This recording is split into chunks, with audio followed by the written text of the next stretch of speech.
Hey coucou tout le monde, c'est Nice, j'espère que vous allez bien. Au mois de septembre, je fais le challenge Le Mois du Manga organisé par Dorian de la chaîne Mister Cabric. Et je fais également le Pumpkin Autumn Challenge organisé par Guimauze. Ce vlog sera surtout axé au niveau des lectures sur ces deux challenges là. Quelle lecture ai-je fait pour ces deux challenges? Mais par avant, sur fin août, j'ai quand même lu des choses que je voulais absolument lire avant mes challenges et qui ne rentraient pas spécialement dans mes piles à lire ou voilà, donc j'ai quand même fait des lectures avant et j'ai fait aussi des achats. Donc par exemple, j'ai acheté le tome 2 de Elfenlied. Ceux-ci, je vais pas les lire avant d'avoir le tome 6, je crois que ça va être en 6 tomes chez Delcourt Tonkam. Ensuite, j'avais également trouvé sur Vinted un petit lot de bouquins, un petit lot de mangas qui m'intéressait. Donc j'ai les 4 premiers tomes de Tales of a Wedding Ring, publié chez Kana, et l'auteur c'est Maybe, enfin les auteurs c'est un duo d'auteurs, Maybe. Et en fait j'ai pris ces 4 tomes pour compléter un autre lot que le même vendeur avait. C'était celui-là qui m'intéressait plus, hein. C'est le début de The Sacred Blacksmith. Oui, il ne vendait que des séries dont le titre est en anglais. Donc voilà, là j'ai les tomes 1 à 7, donc je lui ai acheté les tomes 1 à 7. J'avais déjà le 9 et le 10 que j'avais acheté par avant cet été. Et maintenant il manque plus que le 8 que j'ai commandé sur Rakuten. Et normalement, d'ici la fin de cette vidéo, je vous dirai que je suis trop contente parce que j'ai la série en complet. Ensuite niveau achat, oui, j'ai pas été très raisonnable encore, hein. Bon, c'est pas grave. J'ai acheté les 5 premiers tomes du light novel Goblin Slayer. Je suis allée dans un Easy Cash et quelle grossière erreur, ils les avaient tous, donc je les ai pris. J'ai acheté 5 des 8 tomes de la saga Autre Monde de Maxime Chatham. Sauf que j'ai pas le tome 1, donc je vais pas pouvoir les commencer tout de suite. Voilà, donc il m'en manque 3, dont le premier, je crois que j'ai le 2. Bref, il doit manquer au moins le 1 et le 3, et puis un autre par après. Je les chercherai en occasion, voilà. Là c'est juste que je suis tombée dessus, donc pareil dans mon Easy Cash.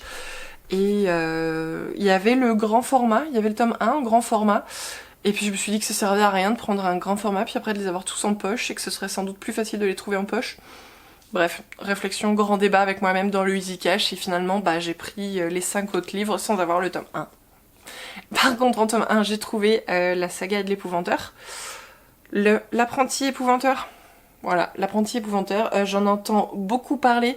C'est une saga qui est passée beaucoup sur Booktube à un moment et ça m'avait trop donné envie. Donc voilà, là il y avait le tome 1 à je crois 2 € ou quelque chose comme ça. Donc je me suis dit que j'allais tenter. Et sinon, promis, dernier livre, après j'enchaîne sur mes lectures. Au petit bonheur la chance d'Aurélie Valogne. J'ai jamais découvert la plume de l'autrice, par contre j'en entends beaucoup parler. Ça a l'air d'être du feel good, un peu un contemporain sympa, en mode je débranche mon cerveau, je le pose et puis je lis. Donc voilà, je me suis dit que j'allais tenter. Voilà, pareil, il était à 2 €, donc voilà, je risquais pas grand chose à le prendre, quitte à ce qu'il reste quelques années dans ma pile à lire. En lecture, avant le début du challenge, j'ai réussi à lire le one-shot, enfin le faux one-shot No Control, qui a été publié chez Delcourt Tonkam avec le même format que Elfenlied, puisque c'est scénarisé par Lin Okamoto. C'est pas à mettre entre les mains de tout le monde, hein. C'est quand même beaucoup plus soft que Teach Me Love, que je vous avais déjà, dont je vous avais déjà parlé dans le précédent vlog. Je suis un peu mitigée sur ce titre, je sais pas s'il m'a plu ou s'il m'a pas plu, puisque voilà, on a encore beaucoup de scènes de nu, mais bon, c'est un peu le but. Alors, je vais peut-être vous parler du résumé avant, hein. Tout le début, toute la première partie, tout le premier tome, j'ai bien aimé, c'était assez soft. Par contre la deuxième partie, ouais, ça commence à devenir un peu plus chaud, un peu plus hard. Et voilà, moi ça m'a un peu plus déplu, mais bon, ça reste 2 tomes. Par contre, voilà, c'est clairement pas un coup de cœur. Voilà, je sais pas trop, c'est pas un indispensable, clairement. Et sinon je voulais absolument lire avant mes 2 challenges la BD Malgré tout, publiée aux éditions d'Argo et écrite par Jordi Lafèbre. C'est une super belle histoire. Là au contraire par rapport à nos contrôles, j'ai vraiment eu un coup de cœur pour la BD. J'y pense encore maintenant. J'ai mis 3 jours à la lire, non pas parce que c'est fastidieux et compliqué, mais parce que je voulais rester le plus longtemps possible avec ces personnages qui sont vraiment très touchants. C'est une histoire d'amour tourmenté en fait. C'est 2 personnages qui se sont rencontrés mais qui ne peuvent pas spécialement être ensemble pour des raisons variées. Et on va suivre un peu leurs souvenirs sur toute leur vie, puisque du coup on commence avec les personnages âgés qui se retrouvent enfin, qui peuvent enfin passer du temps ensemble, alors que pendant toute leur vie ils n'ont pu se contacter soit par téléphone, soit par lettre, et ils ont jamais vraiment été ensemble quoi, enfin ils ont chacun fait leur vie de leur côté, et donc on va remonter le temps, et c'est vraiment une construction qui m'a beaucoup plu. C'est une construction qui est aussi liée un peu à l'histoire, puisqu'on nous explique un peu d'où ça peut venir, ce schéma narratif un peu particulier. C'est vraiment très doux, c'est vraiment très mignon, et voilà, j'ai adoré, je ne peux que recommander cette BD. Du coup, sur le mois du manga, j'ai lu les 8 premiers tomes du Bateau de Thésée. Donc là, j'ai pas pris le tome 1 parce que je l'ai déjà rangé. C'est un thriller qui m'a beaucoup fait penser à Erased et que j'ai personnellement beaucoup aimé. J'aime beaucoup cette ambiance un peu glauque, mais pas trop, puisque je suis quand même une chochotte, hein. On va pas se mentir.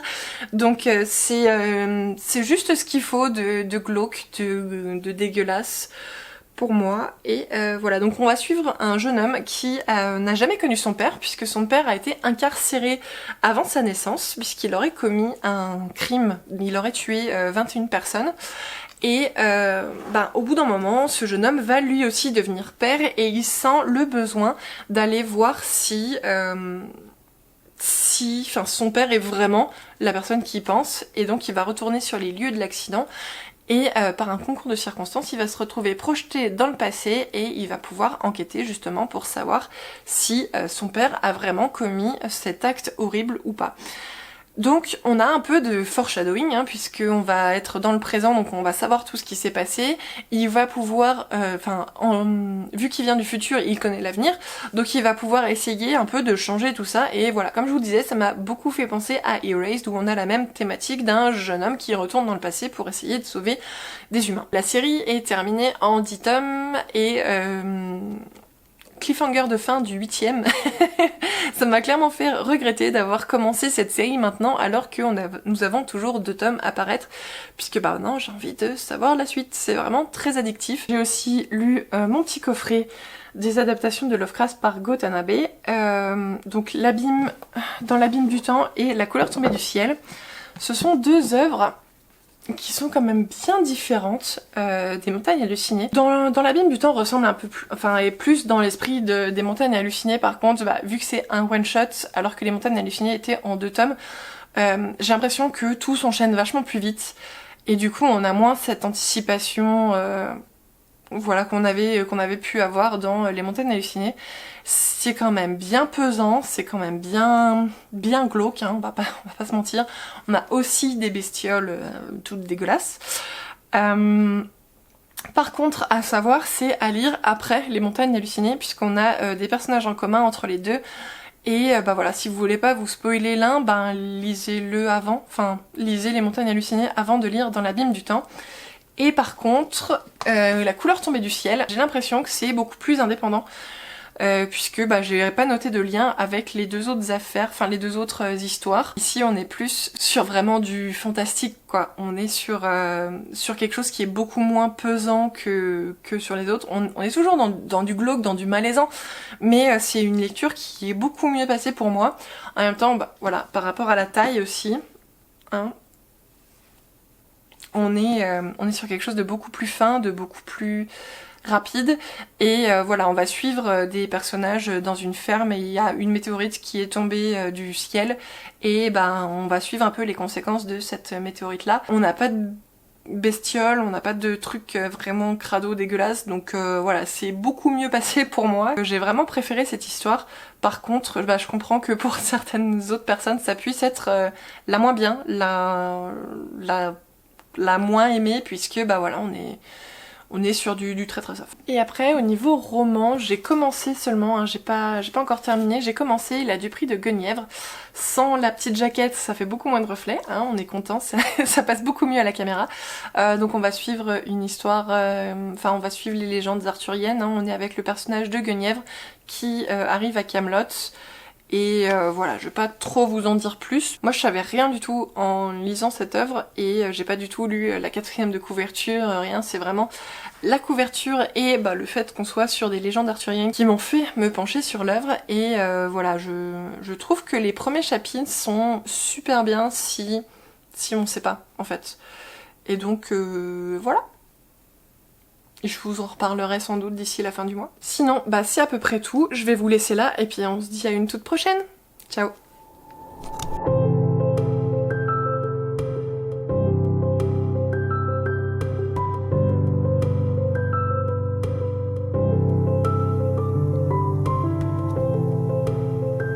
Un vrai coup. T'es bien là. T'es bien posé.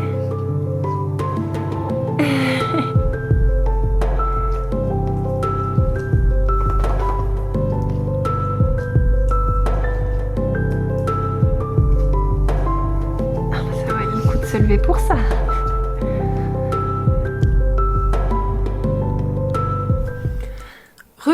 J'ai complètement oublié de filmer la semaine dernière.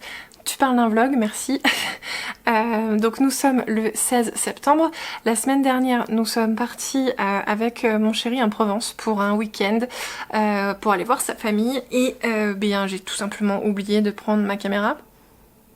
Voilà. Donc on va se contenter de vous présenter, je vais me contenter de vous présenter les nouveaux livres qui ont rejoint mes bibliothèques. Juste après je vous parlerai des dernières lectures que j'ai faites et puis on va être pas mal. Alors en manga, on va commencer par les mangas. J'ai pris le premier tome de Country Girl publié aux éditions Chatto Chatto. Ma librairie n'avait pas le deuxième tome, donc je l'ai commandé et je devrais très certainement le recevoir d'ici la fin de la semaine. Il y a tellement de livres, je vais pas vous faire de résumé parce que sinon on s'en sortira jamais. J'essaierai peut-être de vous mettre en lien en barre d'infos toutes les séries que j'ai achetées, histoire que vous puissiez avoir un petit résumé si jamais il y en a une qui vous interpelle. Ensuite j'ai pris les 2 tomes de la série Butterfly Beast, publiée donc aux éditions Mangetsu. A priori donc c'est une série qui est complète en 2 tomes, par contre il y a un deuxième arc qui comprendra 5 tomes, donc à voir déjà si j'accroche sur celle-ci, puisque c'est du samouraï, je suis pas sûre que ce soit vraiment à mon goût, mais on verra. En tout cas ça m'intriguait beaucoup et je trouve les couvertures vraiment très belles. Ensuite, je me suis procuré les 2 tomes manquants de Chobits, donc voilà, je vais pouvoir lire la série. Je vais très certainement l'intégrer dans mon prochain challenge. Ah oui, en occasion, j'ai réussi à choper le tome 8 de The Secret Blacksmith. Donc ça y est, encore une série complète que j'aurais galéré à compléter. Mais bon, voilà, c'est chose faite. Pareil, je pense que j'ai très envie de la lire, je pense que je l'intégrerai à mon prochain challenge. Donc toujours en occasion, je me suis procuré la série Count Trouble. Contrôle, série en 7 tomes. J'ai pris aussi le deuxième tome de Terrarium. Celui-là, je l'ai lu et par rapport au tome 1 où on était un peu en flottement, j'ai l'impression que ça continue un peu sur ce deuxième tome. Vu que la série ne comptera que 4 tomes, j'ai bien peur qu'on reste en surface en fait tout du long et que cet univers qui peut être vachement passionnant, en tout cas qui est super intéressant, j'ai peur qu'on n'en voit que la surface et qu'on laisse plein de mystères derrière, puisque nous sommes déjà à la moitié. Ensuite, je me suis pris aussi le premier tome de Secrets of Magical Stones, une série qui m'intrigue pas mal, j'aime bien la couverture, en plus ça va nous parler de magie, donc c'est toujours quelque chose qui m'intéresse. Par contre, je sais pas du tout combien il y a de tomes en VO, donc c'est vraiment le craquage bonus en librairie. Ça se trouve, je me suis encore lancée dans un truc 60 tomes, j'imagine pas. Si vous l'avez déjà lu, n'hésitez pas à me dire si c'est bien ou pas et si j'ai bien fait de craquer ou pas. On continue, on continue. Je me suis procuré l'intégrale de Mauvaises Herbes sur les conseils d'un copain d'un Discord. Donc Quentin, si tu passes par là, merci encore pour la découverte.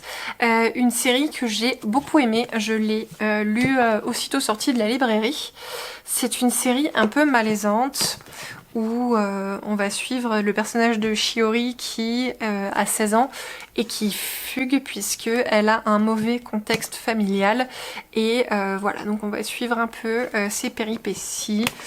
C'est une œuvre qui m'a beaucoup touchée et dont je vous reparle très bientôt puisque j'ai prévu de vous en parler sur une vidéo en octobre. Mais en tout cas, si vous voulez un avis vite fait, n'hésitez pas à vous procurer Mauvaises Herbes.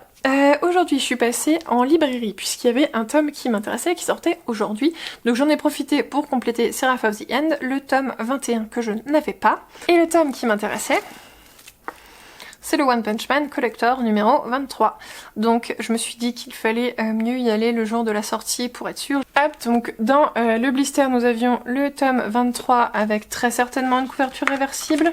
Oh, même pas, ah putain si, pardon. En fait on a deux couvertures mais littéralement on a deux jaquettes. Voilà, donc on a la première qui n'est pas réversible, enfin la collector ici et la standard qui ne sont aucune des deux n'est réversible. C'est ultra bizarre, j'avais jamais vu ça. Bon, pourquoi pas. Et la plaque en métal, voilà, donc on a Saitama et Genos. J'essaie de vous la mettre. Hop. Est-ce que ça focus? Focus. Bon, je suis pas sûre que c'est focus, mais voilà, moi je la trouve très belle et je pense que elle va orner mon bureau d'ici peu de temps. Voilà, est-ce qu'on a fini pour les mangas? Les gars, on a fini avec les mangas?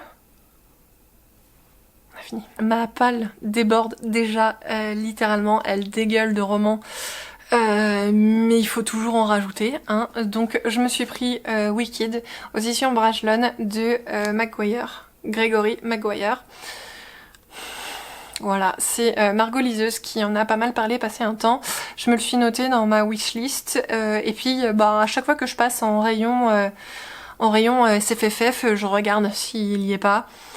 Et aujourd'hui il y était. Voilà, je sais pas si c'est une réédition, s'il y en a beaucoup, si c'est sorti il y a pas longtemps ou si c'est sorti il y a la Videra et que c'est juste mon Cultura qui s'est procuré un tome, mais en tout cas il a maintenant rejoint mes bibliothèques. Et c'est une belle pavasse.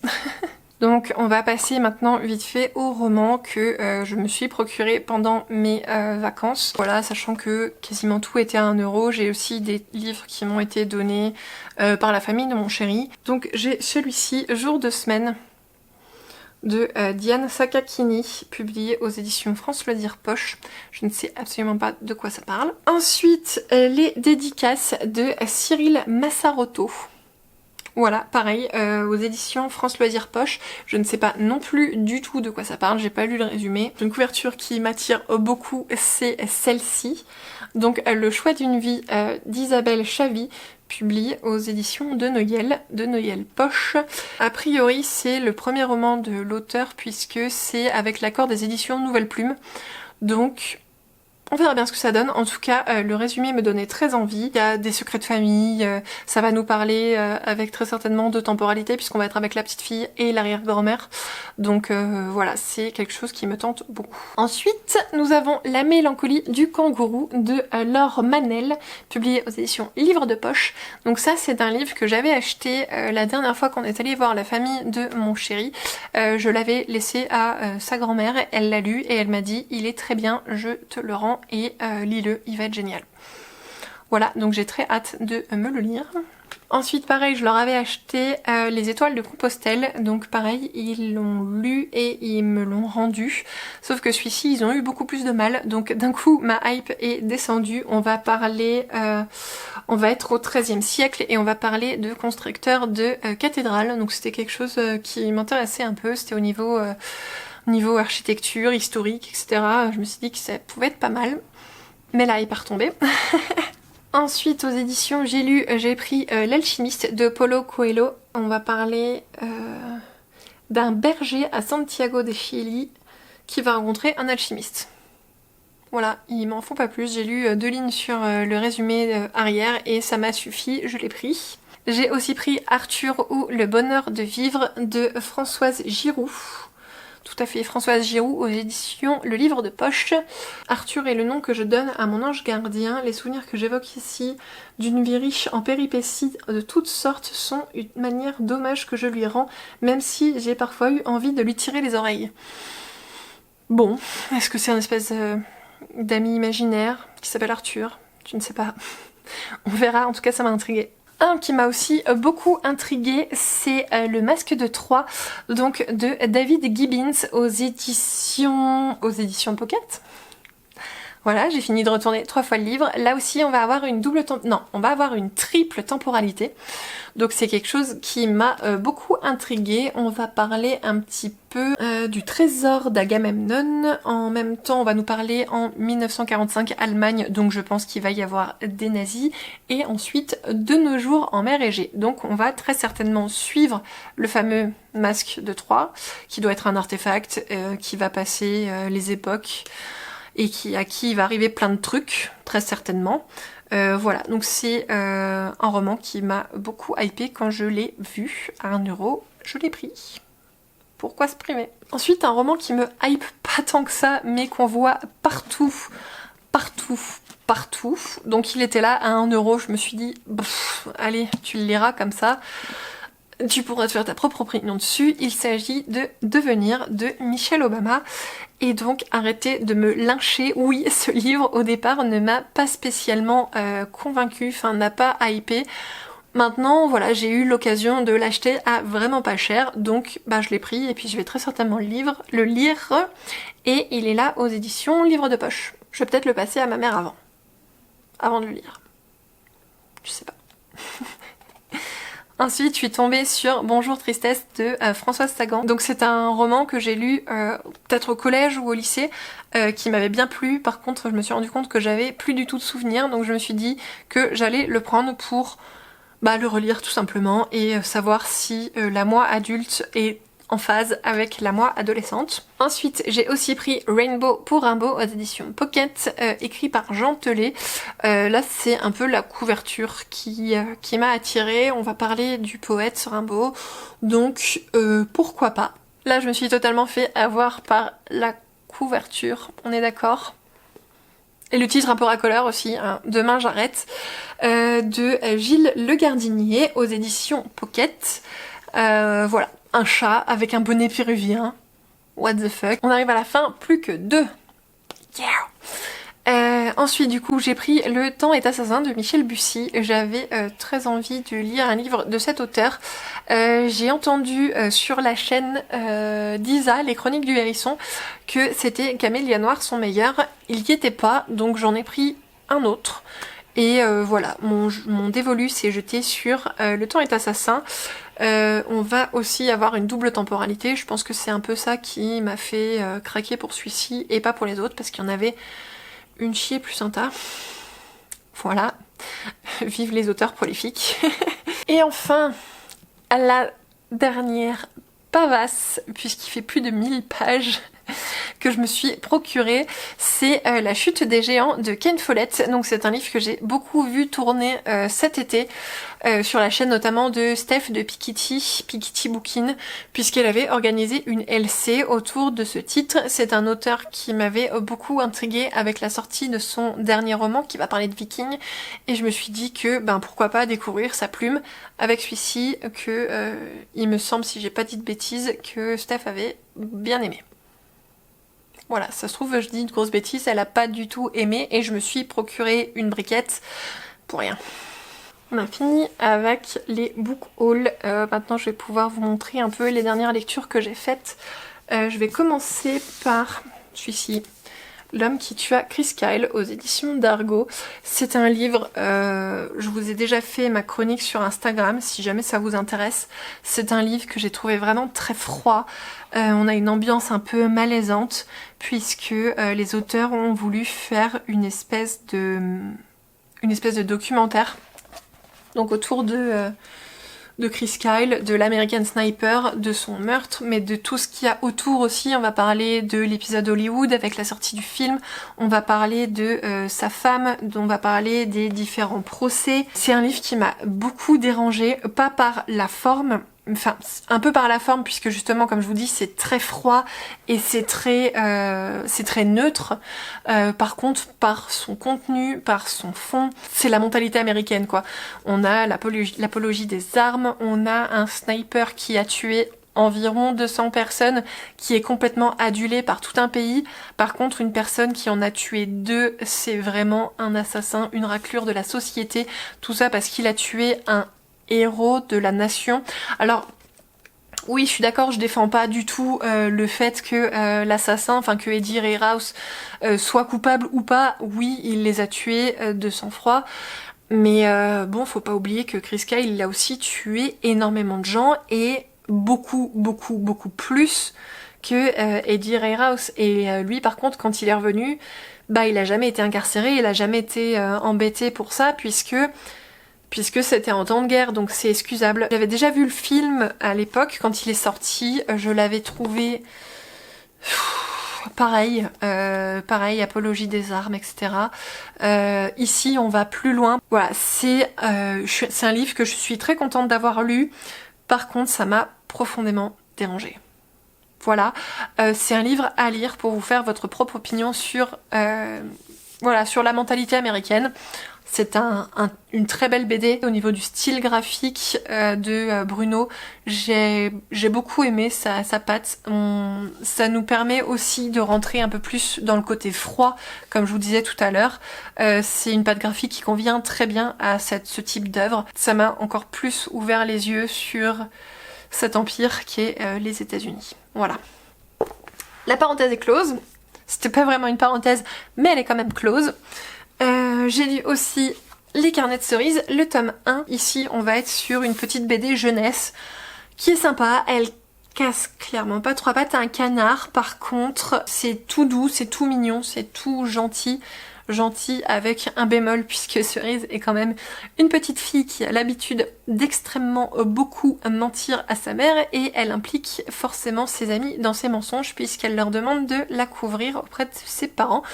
Donc il y a juste un peu ce truc là qui m'a dérangée. Par contre l'histoire est très mignonne, on est sur une espèce d'enquête. Voilà, donc c'est bon enfant. À part cette histoire effectivement de mensonges, on reste sur du bon enfant. Et voilà, je lirai avec plaisir le tome 2, même si le tome 1 n'a clairement pas été un coup de cœur. Je vous l'avais annoncé hein, dans ma pile à lire du Pumpkin Autumn Challenge, j'ai lu les 2 tomes de Downward Ace chez Black Box. Pour une fois, on est sur du Leiji Matsumoto avec un début et une fin. Yeah. J'ai apprécié énormément ce fait. Dans cette histoire, nous sommes donc un peu comme avec toutes ces autres histoires, nous sommes sur une terre qui n'a plus beaucoup d'avenir, il va falloir fuir, il va falloir essayer de conquérir l'espace et on s'est rendu compte qu'il y a une 10e planète dans notre système solaire. Oui, parce que ces bouquins datent des années 70, donc Pluton était encore une planète à l'époque, donc il y en avait 9, et on se rend compte qu'il y a une 10e planète nommée Prométhée, enfin que les humains appellent Prométhée, et qui a l'air d'être tout à fait viable pour l'homme, pour l'humanité. Donc tout l'enjeu va être de créer un vaisseau spatial pour pouvoir migrer de la Terre vers Prométhée. Et nous avons donc les gentils qui s'opposent aux méchants. Je l'ai lu il y a pas si longtemps que ça, mais je me rappelle déjà plus du nom des personnages. C'est une œuvre que j'ai plus appréciée que Cosmoship Yamato. Mais déjà, bah voilà, il y a une fin. Il y a une fin. Si vous aimez le manga rétro, si vous aimez Leiji Matsumoto, clairement vous pouvez vous pencher sur cette œuvre complète en 2 tomes, un début, une fin. On n'en demande pas plus. Ensuite, j'ai lu un Shibet Plus aux éditions Soleil Manga. C'est un one-shot. On est sur du très doux, on est sur des bons messages par rapport à l'acceptation, à la tolérance. On va suivre en fait une famille dans laquelle, donc c'est une personne âgée qui veut adopter un Shiba, donc lui le petit noir, parce que il est mignon, sauf que Shibako, donc tous les autres dessins, c'est Shibako. C'est une chienne Akita qui est a priori très laide. Moi je l'ai pas trouvée spécialement laide par rapport à l'autre chien, mais bon, c'est une chienne qui ne se vend pas puisqu'elle est laide, donc l'animalerie propose à la personne âgée qui achète le petit chien noir de prendre en plus Shibako. Voilà, d'où le titre, un Shiba en plus. Et on va se retrouver donc avec plein d'histoires courtes en fait autour de cette famille. Voilà, Shibako a un très bon caractère, elle est vraiment très très gentille. Elle guide un petit peu Taro, donc le chien noir, puisque lui c'est un enfant, elle a déjà plus d'1 an. Donc elle essaye un peu de faire son éducation, elle essaye de lui montrer que voilà, il faut pas spécialement juger les gens sur leur apparence, etc. etc. C'est une œuvre qui m'a pas mal plu hein, pour faire le tampon un peu entre deux œuvres un peu dark. C'est clairement pas un indispensable. Par contre, c'est voilà une œuvre toute mignonne et vous pouvez très bien décider de lire un chapitre par-ci par-là puisque c'est pas tellement suivi en fait. Ensuite, dans le cadre du challenge Le mois du manga, j'ai lu sur la semaine SFFF les 7 tomes de Alderamin on the Sky, publiés aux éditions Ototo. Alors là, c'est une œuvre que j'avais beaucoup aimée quand elle est sortie. Je lisais tous les tomes à chaque fois qu'il y en avait un qui paraissait, et je ne sais pas pourquoi, je n'ai pas lu le dernier. Je montre un peu les autres couvertures. On est sur une adaptation de light novel. Donc le tome 7 se termine à un arc du light novel. Par contre, on sait très bien qu'il pourrait y avoir une suite. Ça n'aurait pas été dérangeant que le manga continue. Voilà, ça m'a un peu déçue.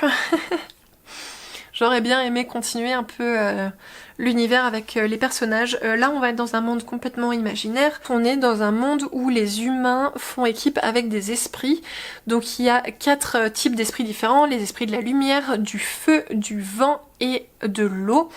Et tous ces esprits vont pouvoir aider les humains. On va suivre 5 personnages qui vont s'engager dans l'armée. Des jeunes qui vont passer leur concours pour entrer dans l'armée et suite à des péripéties se retrouvent à sauver une princesse, donc ils montent en grade vachement vite. Et nous avons un des personnages qui est Ikta Solork, qui est mon personnage favori de ce manga, qui est un gigantesque fainéant. Est-ce que je me suis reconnue dans le personnage ? Peut-être bien. Mais en attendant, voilà, c'est quelqu'un qui va développer pas mal de stratégies militaires assez intéressantes, puisque justement il va se baser sur le concept de la fainéantise, et donc il essaye de gagner. Si on peut parler avec ces termes-là, il va essayer de gagner en faisant le moins d'efforts possible, et c'est ce qui fait qu'il va avoir toujours un coup d'avance sur les autres. Ensuite, toujours donc dans le cadre du challenge Pumpkin Autumn Challenge, j'ai lu La Duperie de Guenièvre, donc le premier tome de l'Ascension de Camelot, publié aux éditions de Saxus. Je crois que le tome 2 va sortir à la fin du mois, là, le 30 septembre. Donc je me le procurerai avec plaisir. Je vous en avais déjà un petit peu parlé dans la première partie de cette vidéo, dans les précédents rushs. J'ai terminé cette fois ma lecture. J'ai bien aimé. Alors pareil, on est sur du jeunesse, hein. Enfin pas du jeunesse mais du young adulte, donc c'est pas ultra développé. Il y a des choses qu'on peut venir voir d'avance si on connaît tout simplement la légende arthurienne, mais c'est un récit, une réadaptation qui m'a beaucoup plu. Voilà, il y a juste quelques petits problèmes au niveau de la traduction. Il y a certaines phrases qui font pas spécialement sens. Mais bon, en tout cas, je me suis complètement laissée emporter par l'histoire. Pour une fois, c'est une adaptation où j'aime bien le personnage de Guenièvre, puisque je suis pas très fan d'elle à la base. Je la trouve nunuche, je la trouve chiante, je la trouve complètement dispensable. Et bien là, elle prend beaucoup d'ampleur, puisque dans cet univers, Guenièvre est capable de faire de la magie. Et donc je trouve ça super intéressant. Donc j'attends la suite, pas avec impatience, mais j'attends la suite. Depuis, j'ai commencé Latitude 0 de Mike Horn. J'ai lu la première partie, donc il va nous raconter son périple autour de la Terre, puisqu'il a parcouru, parce qu'il a fait le tour de la Terre au niveau de l'équateur, donc là où c'est le plus long, et donc c'est son récit de voyage. Voilà, j'en suis pas super loin, j'ai fait juste la première partie, mais il a une plume qui nous embarque complètement avec lui. Il parle comme s'il parlait à un pote. C'est mon chéri qui m'a susurré l'idée à l'oreille, puisqu'il l'a lu avant moi, et il m'a dit mais t'as pas l'impression qu'en fait Mycorn, à chaque fois que tu regardes ses vidéos par exemple, t'as l'impression que, enfin limite c'est un pote ou c'est quelqu'un de la famille, enfin c'est quelqu'un que tu connais. Et c'est vrai que c'est quelque chose qu'on ressent fortement dans ses romans. Enfin en tout cas c'est le premier que je lis de lui, mais c'est un peu une impression que j'ai eue. Il ne se prive pas d'être grossier quand il y a besoin d'être grossier. Et en tout cas il raconte super bien son aventure. Et je vais continuer ça cette semaine. Voilà.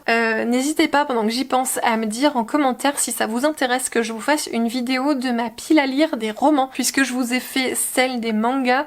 Est-ce que ça vous intéresse que je vous partage un peu les romans que je vais devoir lire? Est-ce que ça peut vous intéresser ou pas? Je pense que je reviendrai vous parler un petit peu de mes lectures de cette fin de semaine et puis de la semaine prochaine. Et puis du coup je clôture pas tout de suite. Et on se dit à tout bientôt. J'espère que je serai plus régulière. Ciao!